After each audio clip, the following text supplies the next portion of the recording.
Welcome everybody to our online program on addiction and recovery from the Sunshine Coast Health Centre up here in Powell River, BC.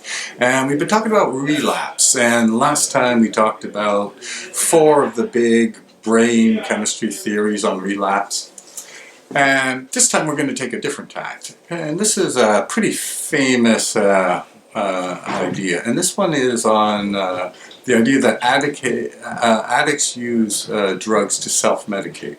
So for example, I'm depressed, or maybe I've got lots of anxiety, maybe I'm suffering from post-traumatic stress disorder, so I'm going to use the drug in order to alleviate the symptoms of whatever it is that I'm going through. Now maybe I'm just really angry, and I notice, well, if I go smoke a joint, I calm down.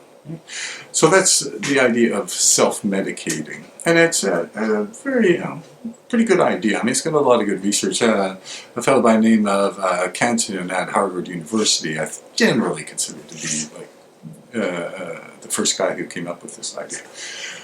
So why do people relapse? Well, obviously they haven't figured out some healthy coping skills to deal with whatever it is they're experiencing, this anxiety or depression or anger, right? And so they're faced with this, they don't know what to do about it, and because they don't have any skills or strategies, they haven't learned any good ones, that they will revert back to their old ways in order to deal with these personal issues. Anyway, that's a pretty famous idea on why people relapse as well. And it could even be, we hear this from people who are alumni when we do major studies with them, or even people who come to us and they had been in a treatment center before, but they relapse, and they tell us that, I relapsed because I was so stressed out, or my pet Fluffy died, and at the same time I got evicted, and I just couldn't handle the stress, so I got loaded.